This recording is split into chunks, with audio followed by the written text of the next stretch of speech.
Testing. It is now October 9th, 12:58, 75 degrees, 31% humidity.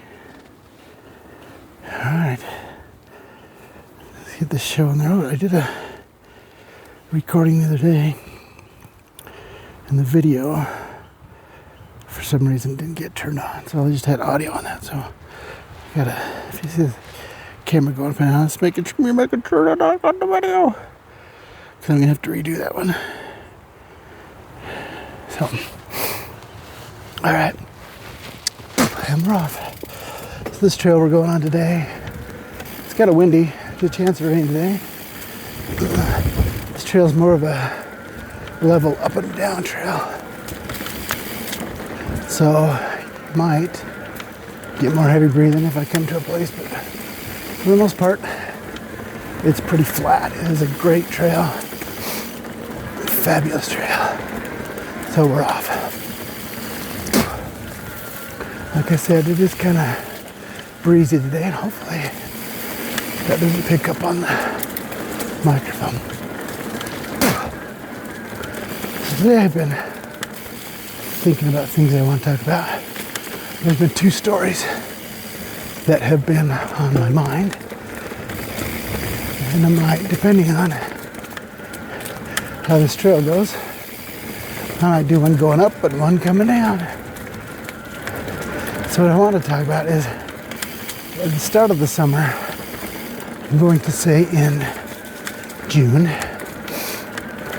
there's very few things that come in the mail anymore. Just marketing material, coupons, and bills, unless you opt out. So the things that come in the mail aren't very spectacular these days. It used to be that go check the mail, see what came back in the day. So there are a few things that come in the mail, and they're usually official documents from the government.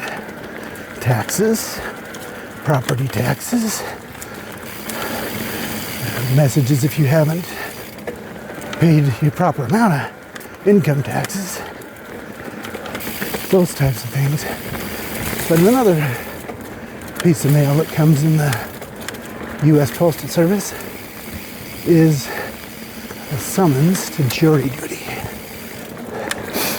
It's one of those mail pieces that I think some people might think it's just as bad as getting tax notices, because at least you're expecting that. And usually the mail you get are things you want to try to get out of. Want to get out of paying my taxes, pay as little as possible, and you want to get out, most people want to get out of jury duty. Well, I got the summons, and a very generic letter said, dear juror, dear prospective juror, so really personal. You have been selected from pool based on different things, tax notices, voting records, those types of things, to fulfill your constitutional duty of serving on a jury. And in the letter was a link to go and, well, there's a form and there was a link.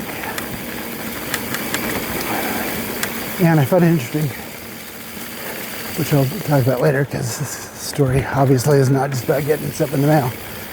The method they used for collecting the information was SurveyMonkey, which I'm sure SurveyMonkey is 100%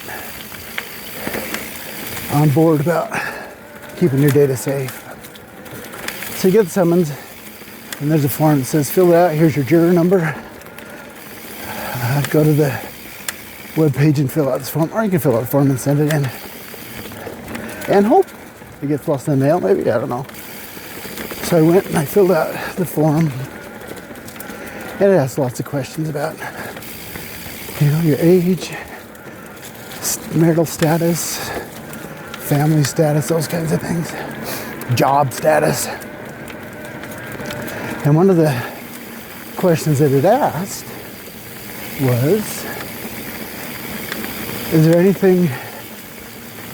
dates?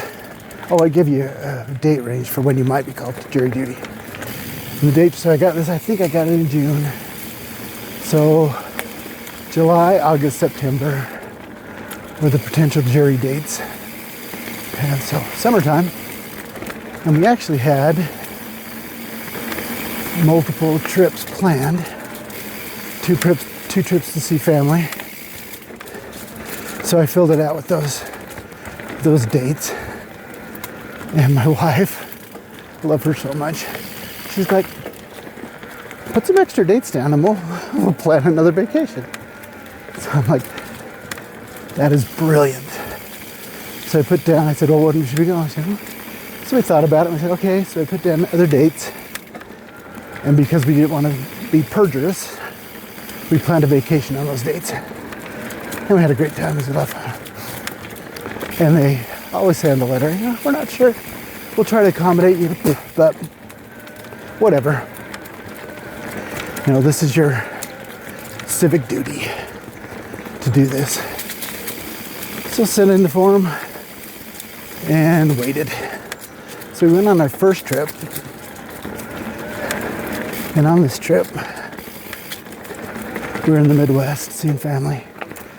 And I got an email saying, congratulations. Once again, you've been selected from a pool of this other pool. It's like we got pools within pools. It's like a Venn diagram to serve on jury duty. And it said, here are your potential dates. Here are the dates that you need to show up. And it was one day after we got back from this vacation. I go, great. Nothing like a lot of time to get things squared away. So I responded and filled out the next form that I think was more specific, SurveyMonkey, more specific about this case that was going on. So I filled that out. It asked questions like, just because somebody of authority gives testimony, do you think that testimony is valid, more valid than somebody else's? Can you presume, even though the person's arrested, that they're not guilty? And of course, again, it's interesting. We'll get to this later, that they ask you these questions.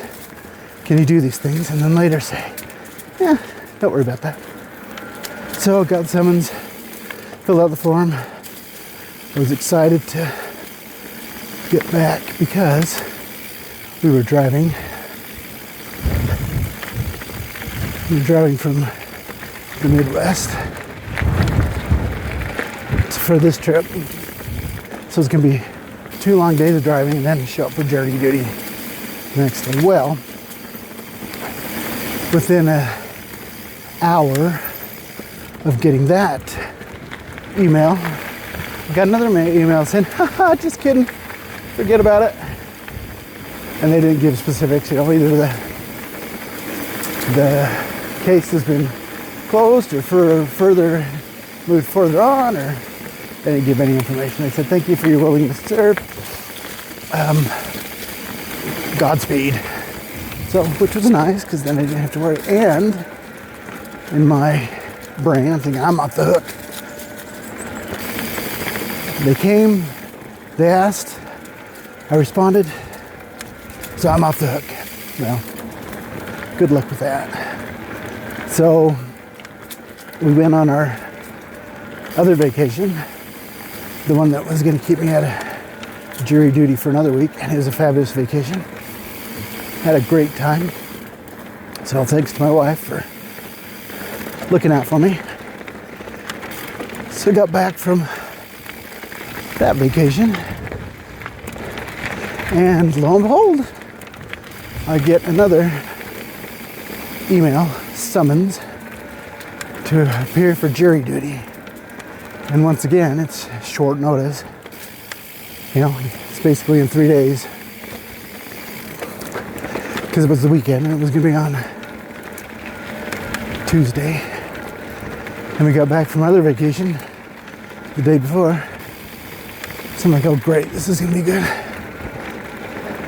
So I planned for this, and me and my wife we were working on some financial things. We were setting up a trust, which is a good thing, because when my dad died, because they had a trust, things went really smoothly. So we decided to set up a trust, and we had gone to get this trust set up in a different city, about an hour away. So on the way back, we're like, hey, let's stop at a restaurant that we don't have in our area.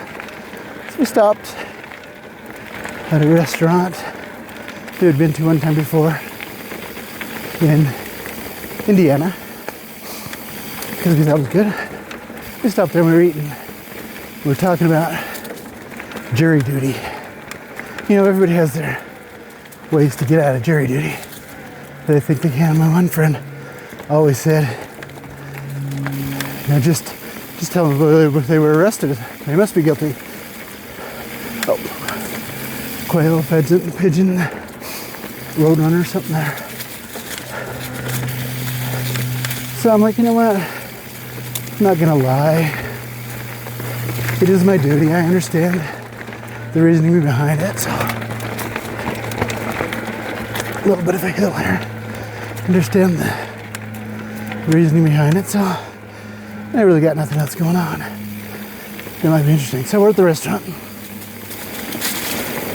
We're talking. We started thinking about the case, and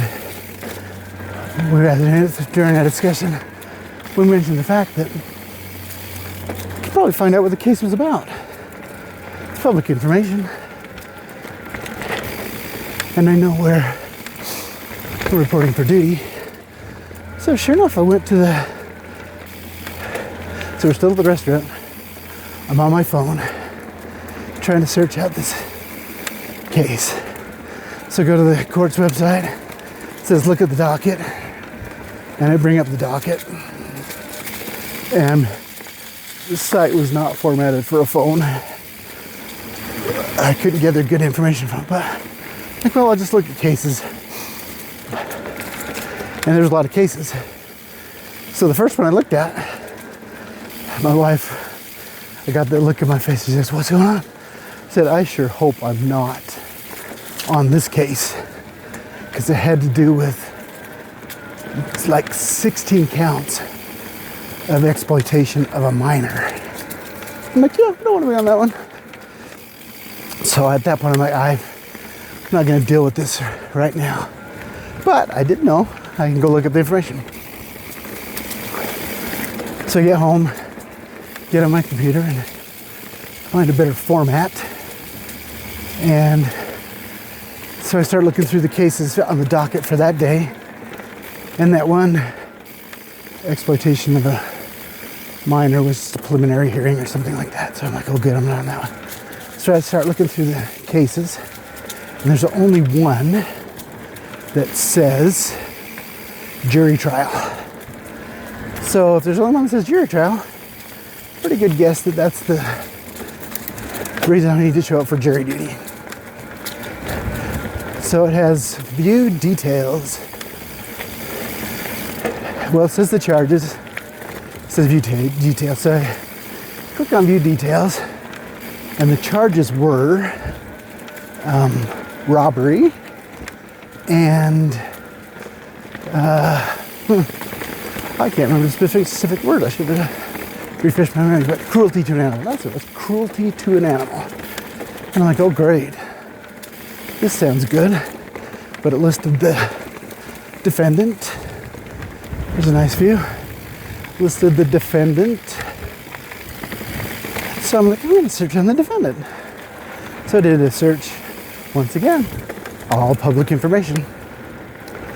And I don't remember on my thing saying don't try to figure it out, because what if I just knew information anyway? So I'm looking at this information, got the plaintiff, got the charges, did a search on the plaintiff, and found the record for the jail. So I went and looked at his incarceration, and it said the charges that were on this trial, plus there were other ones not related to this trial that had to do with his time in the jail, which were quite telling. It seemed like he wasn't a model prisoner. So I looked at that and said, I was talking to my son about this. And I'm like, I honestly just like to be informed about what's going on. Going into a situation, I like to have as much information as possible. Just so I can know. So it can set me at ease. I was talking to my son, talking about the charges in the case. And he's like, wouldn't it be weird if gathering this information made it so you weren't eligible to be on the jury? So it is windy right here. And hopefully, I do have a wind screen on my microphone. Hopefully it's blocking that out, but it is extremely windy. And hopefully going the other way, it'll give me a little push. All right, back to the story. He's like, wouldn't this be weird if this was the reason you didn't get put on the jury? I said, you know what? It's all public information. I like to know. I wasn't told not to. So the next day, Tuesday, I have to get up early. My son was joking that I had to get up multiple times this month to go to jury duty. And I'm stoked. Some of the questions they ask you are, some people really want to be on a jury. Do you think that, what's your expectation of being on a jury? And I think some people watch Law and Order and think, I'm going to be this powerful person on this jury. I'm going to change, I'm going to make a difference. And I'm like, you know what? I generally look at the letter of the law. I remember being in a communications class small group communications class, when I was studying communications, it was like, it had a hypothetical situation where, more wind, had a hypothetical situation where, here's the characters, here's what happened, somebody got killed, and, there was reasons that everybody did the things that they did, and the person was killed by, the town lunatic, and then whose fault was it that this person got killed? And, there was a lot of arguments about, well, she was mad at him, and because of that, she left and went out into that bad part of town, and blah, blah, blah, blah. And I'm like, nope, the guy who stabbed her was responsible for the murder. And I remember having this discussion, and the teacher's like, so you're saying the person who actually killed the person is responsible for the murder? I'm like, yeah, well, why? Because they're the one that killed them? So I guess that was an uncommon answer.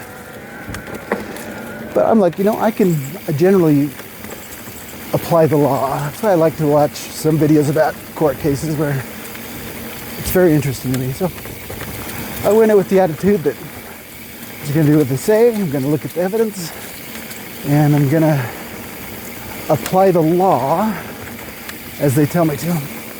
So I went there, showed up for court. Front doors weren't even open yet, so people are starting to pool at the entrance. And I'm starting to wonder, I wonder what these people are here for. Are they going to be my co-jurors? Are they here? Are they plaintiffs, defendants, workers? What's their role here? So just kind of, taking a look around. I went and sat on a bench. This was a beautiful morning. Just kind of did some people watching, trying to figure out people's stories. So we go in, and it's, I don't know if you've ever been in a courthouse, but it's like the TSA, empty your pockets, take off your belt, so on and so forth. Here, we were told to presume innocence, but we weren't presumed innocent. We were presumed guilty until we proved that we were not doing something nefarious. And then we went in there, and there were these signs that said, jury duty this way. And the people at the gate were like, you're here for jury duty, go that way. Like, oh, like the signs say? I guess some people have trouble with signs. And I guess it could be a nerve-wracking experience coming in for jury duty. So they took us into a courtroom and sat us down and checked us in. The first thing they do is check you in. So you have to go in and report who you are, and they then assign you a number. And this is your potential juror number. So I went up, I wasn't the first one there, wasn't the last one there, right in the middle like always, Mr. Average. And give them my name, and they give me my number, and my number is number 4. So I'm potential juror number 4, and I'm like, great. A low number, not even double digits, not even a teenager. So I'm like, oh great, this is gonna be fun.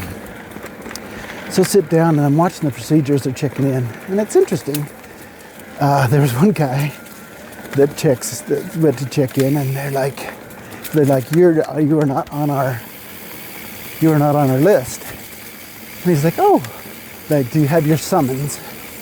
And he's like, yeah. So he gives him the summons, and they say, sorry, you've reported to the wrong court. You're supposed to report to the court that's 2-3 cities away. And you should have seen the look on his face, like, oh my goodness, I'm gonna get thrown in jail. Because as of right now, for me to get there is a 30-minute drive,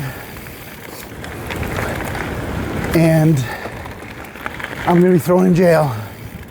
And the bailiff was very nice and said, it's all right, I'll call him and tell him you're on your way, which alleviated that poor guy's worry. And I don't know, hopefully he got in the car, and I'm sure he wasn't assigned to jury duty, just for the fact that he missed all the interesting, fun stuff at the beginning. And then there was a second guy. And this guy showed up, and they said, oh, your name is not on our roster. Do you have your summons? And he said, yes. And he gave him the summons. And the court clerk is looking at it going, hello. Just me.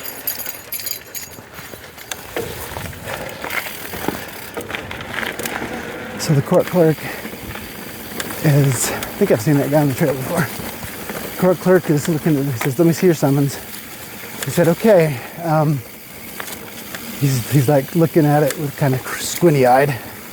He's like, did you get a email about this? He says, because your case was canceled, or I don't know what specific words he used, but he was not required to show up for jury duty. He's like, yeah, I got one. So this is Tuesday. He said, yeah, I got one. I can't remember if it was Friday or Saturday. And the court recorder is really confused about this. He's like, so you weren't supposed to come? He said, yeah. He said, well, I didn't want to get in trouble, whatever the case may be. And the court recorder is like, so you got a message saying not to show up, and you showed up anyway? He's like, yeah. He's like, well, and the guy, the potential juror, is like, well, can I get a note telling my work that I showed up? And the guy's like, so you weren't scheduled to be here, so we generally don't give people, and you were notified, we generally don't give people excuses for why they were here. He's like, but I'm here, and blah, blah, things going on about this. And I'm sitting there going, this dude is looking to get a day off from work by showing up for jury duty when he didn't have to. And the court recorder eventually ended up giving him some sort of paper. I don't know what it said, I don't know what it did, but I'm still assuming that he took the day off, got a day off from work because of that. I'm like, oh, well, I guess that's kind of clever. So once we get everybody checked in, and there was think 7 people who didn't show up for jury duty. And I'm sitting on the front because they've lined us up according to numbers, so I'm number 4. I'm trying to count how many people are in this potential jury pool here. And I counted, I didn't want to crane my neck and look around. I tried to estimate 40 people. So I started doing some math in my head. Okay, what's my odds of getting called onto this jury? And I think I figured it out that it was, I was under the estimation that they needed 12 jurors. So I did the math and it came out to be like 33%. I'm like, that's actually not that bad of odds. But I'm like, oh, I'm number 4. So, okay, whatever. So they sit us down and they show us 2 videos. Number 1 video is the patriotic video with all the people who are so glad that they were able to serve on jury duty. They didn't want to do it at first, and then it was such a rewarding activity. You know, what a stoke is to say, yeah, you made a good decision to be here. And then the second video had to do with unconscious biases. Biases is what they kept saying. Biases. And it showed some judges from the state Supreme Court talking about how we all have these unconscious biases and they're ingrained in us. And I've actually done a little research into this when I was studying communication and leadership. And they're actually ingrained in our brains to keep us safe. We make estimations based on previous knowledge and the situation. So some things they were talking about were, this is something that just because a police officer gives testimony doesn't mean that they're right. Or just because somebody gives testimony doesn't mean you have to apply the law rather than your feelings, your biases. And it was all very interesting. And then, because like I said, and we all have them. And they're, like I said, they're ingrained in our innermost brain to try to help keep us safe. In a snap judgment, at some point you say, what's the situation? Am I safe? Am I not safe? Do I need to fight? Do I need to flee? So can I trust this person? So on and so forth. So I was cool with that. But then after that, they're like, so, you need to, and I remember specifically in the summons, it says there's nothing required for you to be called to jury duty. No training, no. It says all that we need is you and your personal experiences. That's why you have been called is to be on jury duty. And then at the end of this video, they're like, so you basically need to stop being yourselves and your experiences and just apply the law.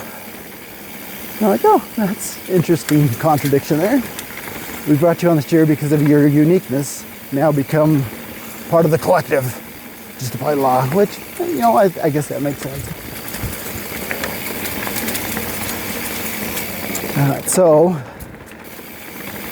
And one of the biases that they talked about were, they had judges in this video, and they're like, so just because that person was wearing a robe, did that give them more credibility or less credibility? And I started thinking about the lab coat perspective. If somebody shows up with a lab, I used to have a guy that I worked with, he said he could show up at any place with a clipboard and he could probably get access to any place within that business as long as he asserted his authority and started just telling people, nope, I need to do this. And I've seen so many times when people don't question people who wear a lab coat. I used to work with doctors, you see somebody in a lab coat and you're like, oh, they must know what they're doing. So they then take us, just like gym class, line us up based on our numbers, and walk us down the hall. Now, like I said, I was number 4. So number 3 did not show up. So there's only 2 people in front of me, 1 and 2. So we marched down the hallway into another courtroom. As we walk in the courtroom, there are 6 people sat at tables at the front of the courtroom. And I hadn't studied up on, and I'm like, I wonder who these people are. So I'm starting to use my biases to make judgments. So the people as we walk in on my left, there's 3 people at the table, 2 of them in trendy blue suits, and one of them in a not as trendy blue suit who was wearing a police uniform. So the 3 people in blue suits are on the left side as we walk in, and I started thinking, I don't think the defendant is going to have a police officer on their team. I'm thinking, so there must be the prosecution. And then on the next table is a guy in a semi-trendy, I think it was gray suit, a guy in a very definitely not trendy yellow button-up shirt, and a guy in a very, very trendy, if you live in the 60s, green polyester suit. And so I start making I'm like, who are these guys? Is the guy in the middle the defendant? Because he wasn't. Sorry. Nope, you're good. How are you? Yeah. I'm like, who are these guys? Is the guy in the middle the defendant? But I'm just going off what I can see. And obviously making judgments. Because that's what we do. So here I am.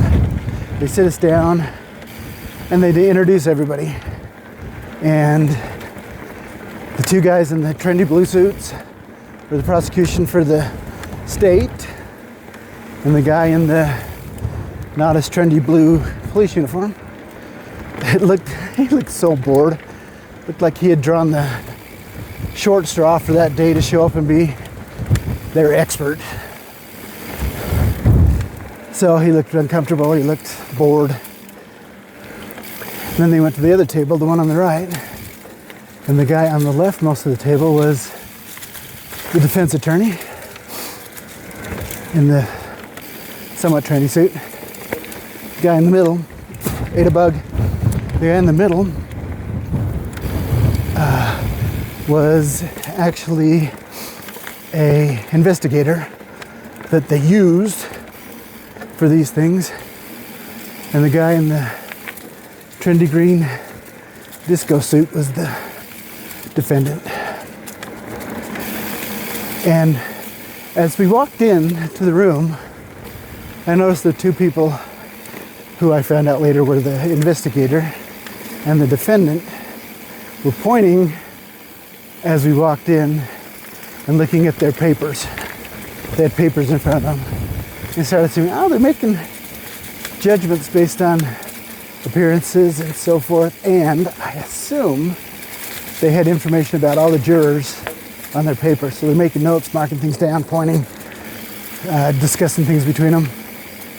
Like I said, that's valid. They're using their biases also on who's going to be good for this jury. So they sit us down.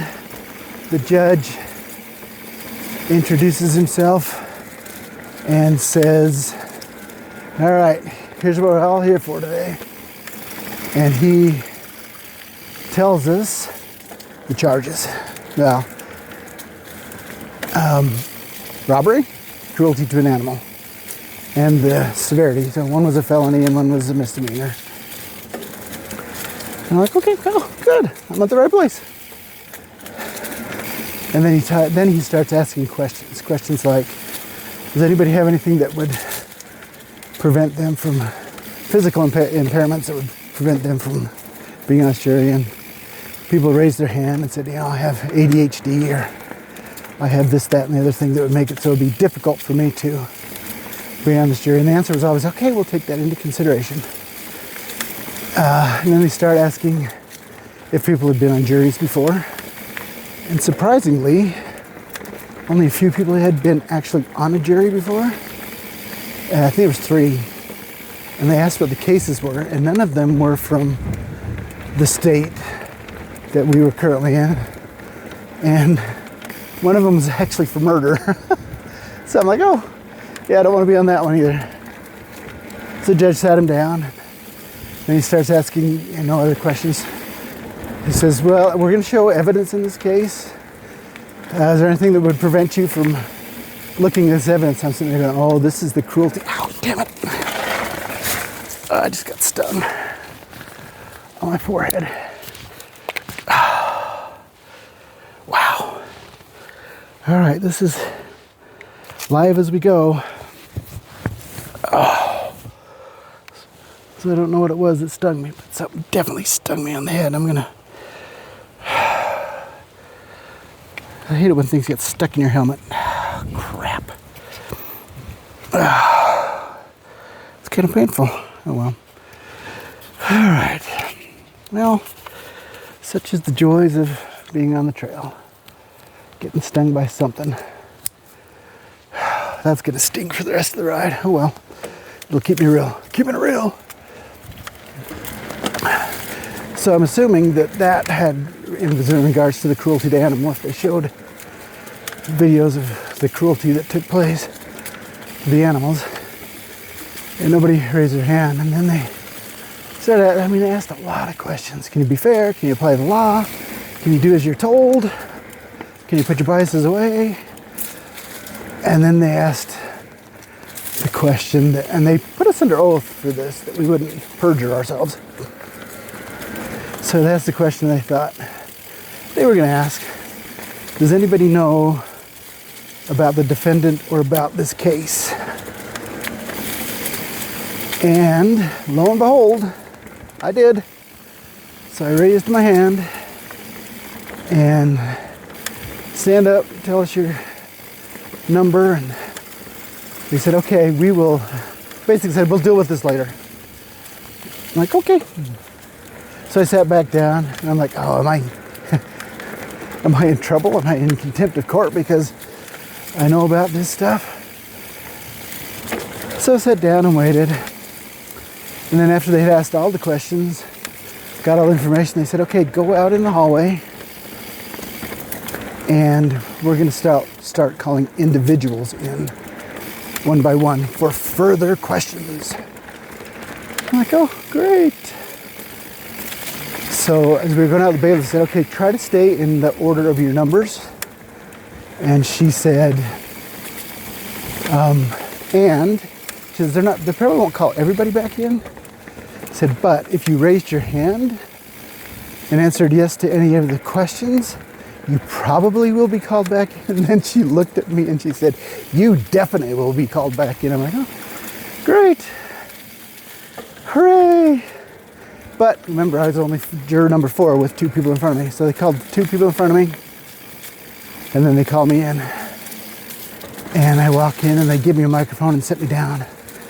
And when I walked in there, I said, I am just going to provide them with the information that they ask me. And I'm going to volunteer anything, because there's no reason to. So the judge says, you answered affirmatively when we asked about, did you know about this case? Or the defendant? I said, yep.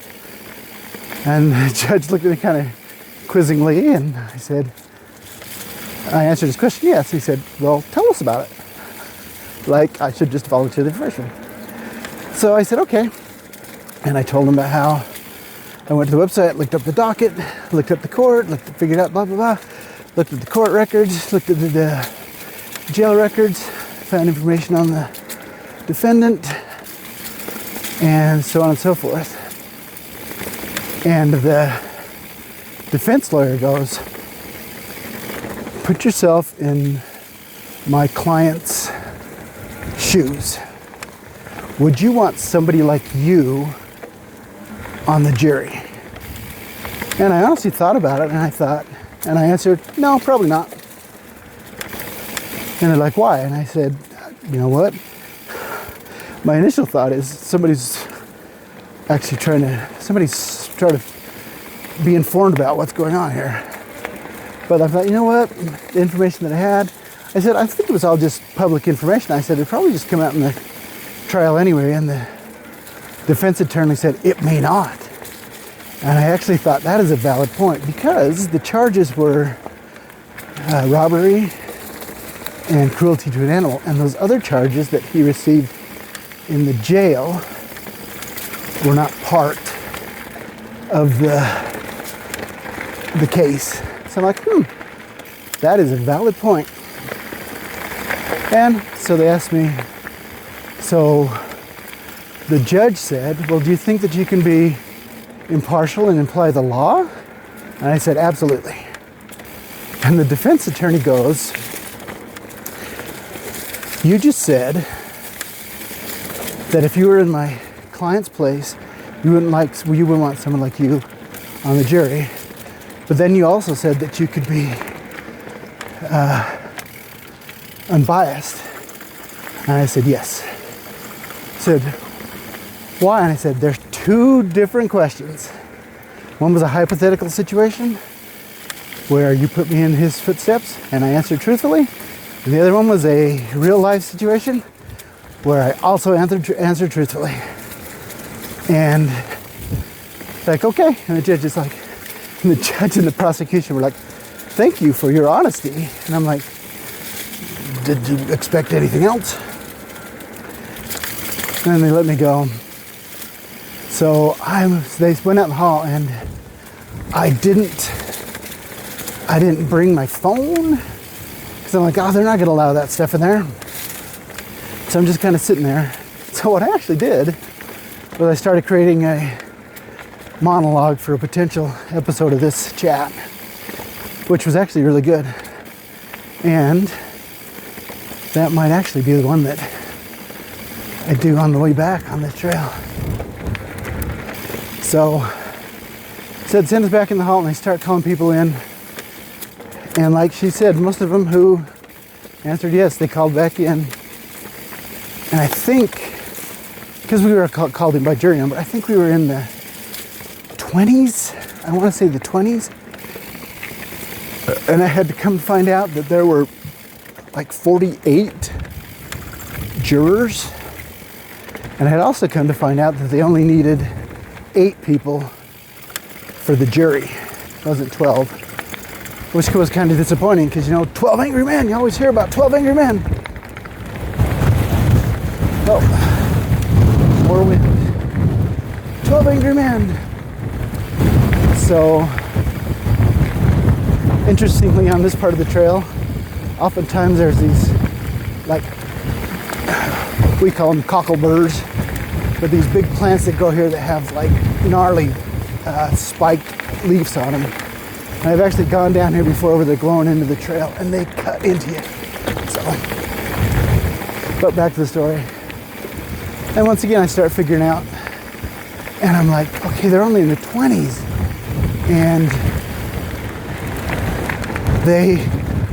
and it was getting close to noon.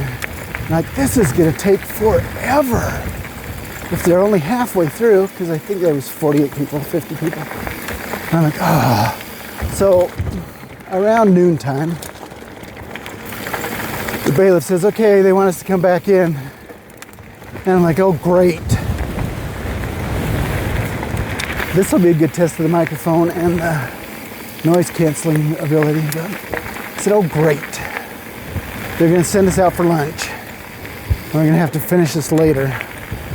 Well, they called us and they said, based on the interviews that we have done, I think we can get a pool of jurors from here. I said, so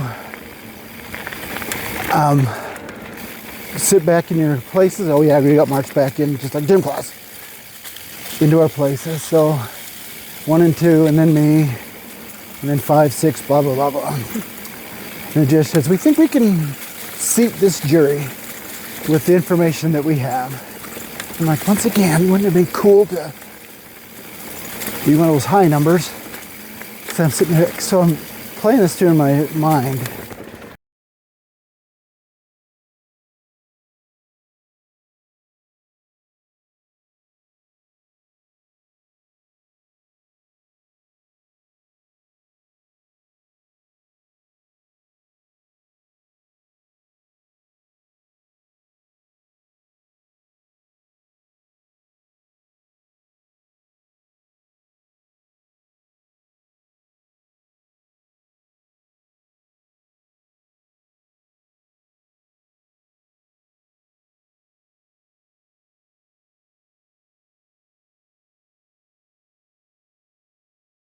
Was my discussion with them helpful, hurtful? Were they going to say, we got to have this guy on our jury because he's a go-getter, he wants to know the information, he's honest, he believes in the truth, justice, and the American way? You know, kind of prop myself as jury Superman here. Or is it going to be, yeah, we don't want this guy on the jury, he knows too much. It's a tainted pool. So I'm playing through all these scenarios in my mind. And the judge says, okay, if I call your number, you are on. We're going to pick 16 for another jury pool. So here's a pool within a pool within a pool. We're going to pick 16 people, and from that we're going to pick 8 for the jury. So I'm like, oh, here we go. And it's like, it's like waiting at the, the award ceremony. Am I going to get it? Am I going to get it? Am I going to get it? Have I passed the test? So the judge says, okay, stand up. If I call your number, you're on the pool. So he says 1, 2. You remember 3 didn't show up, so it's the moment of truth. I'm like, what's the next word going to be out of his mouth? Am I going to be Jerry Superman? Or am I excused? So he says 5. And I honestly just chuckled to myself, thinking about the conversation I had with my wife and my boy about this whole circumstance. God, yeah. They didn't want somebody like me on the jury. And then I honestly don't think they skipped anybody else after me to be in the jury. So my honest thought was, had I not looked that stuff up and answered that, I would have definitely been on that jury. So they said, okay, if you're not in the pool, you're free to go. So remember, I'm the third person in line, so I have to walk past all these poor heartbroken people who are, and in my mind they're thinking, what did he say to get himself off this trial? Does he know the defendant? Is he an undercover spy? And I walk past them, I'm kind of embarrassed, going, see you guys, have fun. You can just tell their look on their face like, crap, we didn't get out of it. So I walked out and I went to my car, and like I said, I'd left my phone in there and checked for any messages, and my wife had sent me a message, and she's like, what's the status? What's going on? I'm like, well, I actually had got in my car and gone home and was getting ready to go on a bike ride. I said, yep, I'm not going up the mountains. It was because I could take my $17.49 or whatever it is and do something. Don't know what it is, but I can definitely do something. Well, that's my story of jury duty. And I don't know if I encourage anybody to follow those, if that's a way that you're gonna be able to get out of jury duty, but I didn't necessarily desire to get out of jury duty, but that's how I got out of jury duty. So we're gonna turn around since we're at the end of the trail and sign off.